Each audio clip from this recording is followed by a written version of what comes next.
Good morning, friends and students. This is Mr. Pizatitis from Salem classes. Students, today we are going to discuss about the Merchant of Venice, long question and answers. This is for English for class 7th. Okay, the previous video lecture I made short and very short question answer.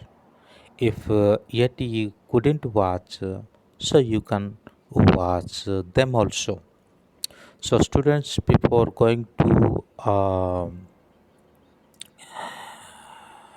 explain this question answer, I would like to request to you if newly you are visiting my channel, please subscribe it at the same time hit the bell icon and share it to your friends and classmates. So, let us begin. So there are three questions which are consist of 80 to 100 words. Okay, the exact 80 or 100 words I cannot say that it may be above or below according to the point. Okay, then sorry, according to the numbers of words. So, question number one. Describe the friendship between Antonio and Bassanio. यहाँ पे दो दोस्त के friendship के बारे में describe करने के लिए कहा जाता है। तो दोनों में बहुत कुछ बात है, लेकिन इनमें से ये थोड़ी बात आप लोग के सामने मैंने उल्लेख किया है। Antonio was loved by the citizen of Venice.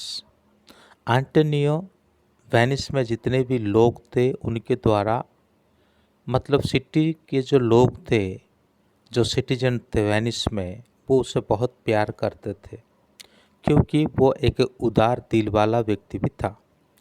चलिए, बैसनियो वाज हिज बेस्ट फ्रेंड। बैसनियो उसका बहुत ही अच्छा दोस्त था। बैसनियो had a small property but he had spent away on his money by leading a life of luxury. Antonio would often help to Bassanio with money whenever he needed it. तो बासनियो बड़ा खर्चीला व्यक्ति था। उसके पास थोड़ा बहुत प्रॉपर्टी था, लेकिन उस प्रॉपर्टी को उसने क्या किया, अपने लाविश खर्च में, अपनी लग्जरियस लाइफ को शो करने की जो तौर तरीका में, उसके पास अब कुछ नहीं रहा। जब जब उसे पैसे की कुछ आवश्यकता होती है या होती थी, तब एंटोनियो उसको हेल्प भी कर देता था। तो ऐसे टाइम पर क्या होता है कि Bassanio told that he was in love with the lady whom we he wished to marry। तो पासेनियो एंटोनियो को कहता है कि उसे एक लेडी के साथ और प्यार हो गया है, ठीक है, जिसे वो शादी करने के लिए चाहता है। Therefore he requested Antonio to lend him 3,000 ducats so that he could appear sweeter before the lady। तो यहाँ पे वो कहता है वो लेडी तो बहुत अमीर है, ठीक है, उसके सामने जाने के लिए मेरे पास पैसा नहीं है, तू मुझे कुछ उधार दे दे। कितने? 3,000 ड्यूकेट्स। भारतीय मुद्रा के हिसाब से उसको 3,000 रुपये कहा जा सकता है। तो जो भी है, 3,000 ड्यूकेट्स उसको उधार के रूप में मांगता है। लेकिन एंटोनियो का परिस्थिति जो है सकारात्मक नहीं है। Antonio had no money with him when Bassanio came to him. Antonio के पास पैसा नहीं था जब बासनियो उसके पास आया।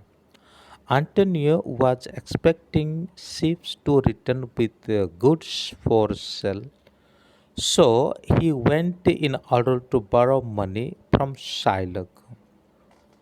तो क्या होता है कि उसके पास पैसा नहीं था, इसी के चलते वो क्या करता है कि वो इंतज़ार कर रहा होता है कि उसके जो शिप है वो क्या करेगी, अच्छे माल लेकर के आएगी और उसका यहाँ पे क्या किया जाएगा, सेल किया जाएगा। सेल जो शब्द है इसके आगे फुल स्टॉप लगा देना, मैं भूल गया हूँ। और उसके बाद यहाँ पे साइलो के आगे फुल स्टॉप लगा दो, फिर दा के आगे कैपिटल लेटर से शुरू करो। ठीक है, तो फिर क्या करता है, कुछ पैसा प्राप्त करने के लिए वो सैलो के पास जाता है उधार मांगने के लिए। तो इसी समय क्या होता है कि क्या एग्रीमेंट होता है। The agreement was so tough even though he made it for his friend. जो एग्रीमेंट में क्या लिखा था आप सभी को पता है। अगर वो वक्त पर पैसा नहीं चुका पाएगा तो उसका मतलब शरीर में से एक पाउंड फ्लैश काटा जाएगा, इस प्रकार का एग्रीमेंट था। एग्रीमेंट हालांकि बहुत ही स्ट्रॉन्ग था, बहुत ही मुश्किल था, लेकिन फिर भी अपने दोस्त के लिए वो एग्रीमेंट में साइन कर देता है और साइलॉक से पैसे ला करके बासनी को दे देता है ताकि वो अपना होने वाली वाइफ के पास जाए और उसको मैरिज करे। उसके बदले में क्या होता है कि लास्ट सीन जब हम देखा कि बासनी को वाइफ जो है एंटोनियो को बचाती है। तो इसी प्रकार दे टू लव्ड ईच अदर, यानी ये दोनों दोस्त जो है एक दूसरे को प्रति फिदा होने वाले, एक दूसरे को बहुत प्यार करने वाले थे। ये था उन दोनों का फ्रेंडशिप। सेकंड क्वेश्चन क्या होता है, describe the character of Portia quoting line from the story. Second question में ये होता है कि पोर्शिया का जीवन चरित्र कैसा था, उसका एक छोटा सा वर्णन हम यहाँ पे स्टोरी के अंतर्गत दें। तो जहाँ तक मेरे समझ है मैं उसी के हिसाब से इसको लिखा हूँ। Portia was a rich lady, she wanted to marry to बासनियो।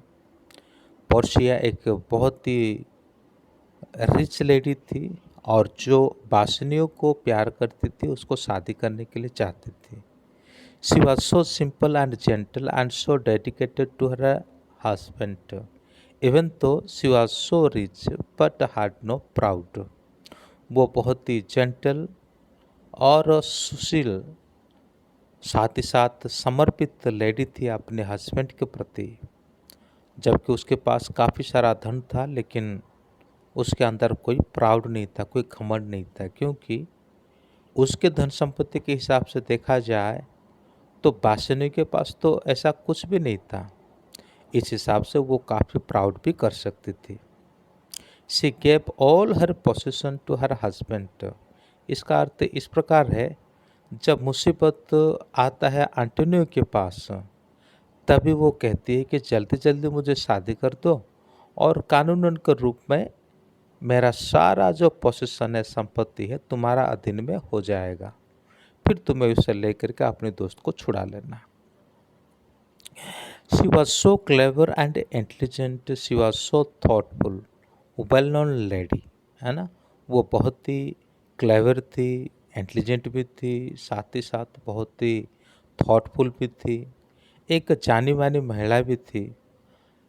उसका जो फ्रेंडशिप है वैलेरियो नाम का एक एडवोकेट के पास था। Okay, see the and had a good relationship with Valerio. That is why in the last stage she acted as an advocate in the court and saved Antonius life. वो clever थी और उसका relation वैलेरियो के पास बढ़िया था, तो उसकी counselling के आधार पर वो क्या करती है, कोर्ट में एक वकील के रूप में अपने आप को पेश करती है और केस को जीत जाती है और एंटोनियो का लाइफ को भी बचा लेती है। थर्ड नंबर क्वेश्चन क्या है, Which incident from the story do you find a humorous? Give reason for your choice. तो यहाँ पे जो हंसने वाली बात तो कौन सा है, ह्यूमोरियस कौन सा है स्टोरी में, आप अपनी समझ के अनुसार, अपनी चॉइस के अनुसार आंसर दें। तो मेरी समझ के अनुसार यहाँ पे एक ही बात हो सकता है, जब केस जीत जाते हैं आखिरी के समय पर, है ना, केस जीतने के बाद पोर्शिया और नरिसा ये दोनों बासनी के पास और गार्सियानो के पास आते हैं और कहते हैं कि भाई फीस के हिसाब से तुम्हारा जो रिंग है वो हमें दे दो।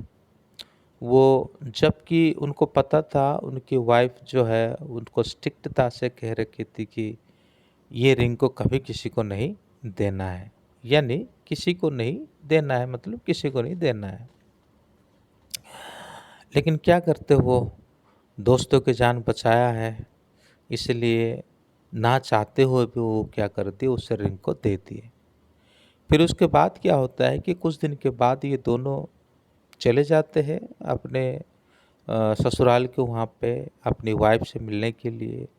जैसे वो वहाँ पे चले जाते हैं तो उनकी वाइफ जो है उनको कहती है कि भाई, हमने जो रिंग आपको पहनाया था वो दिखाओ।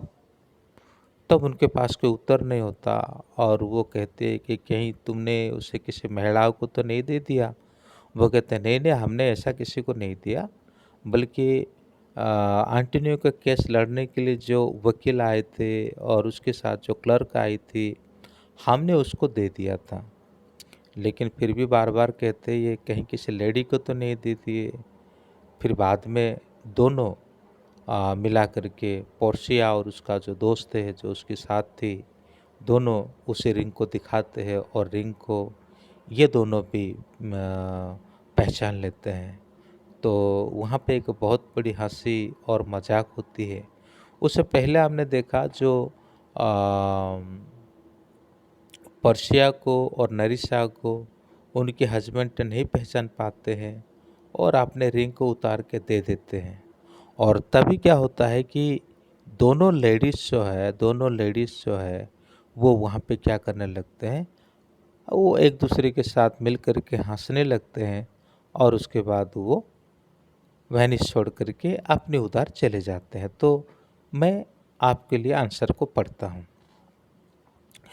After winning of the case, the lawyer and his clerk wanted the ring from both Bassanio and Garciano.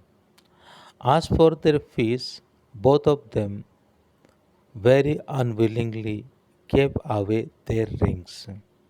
Yet they had not recognized Portia and Nerissa. Two ladies were laughing amongst themselves as they left Venice.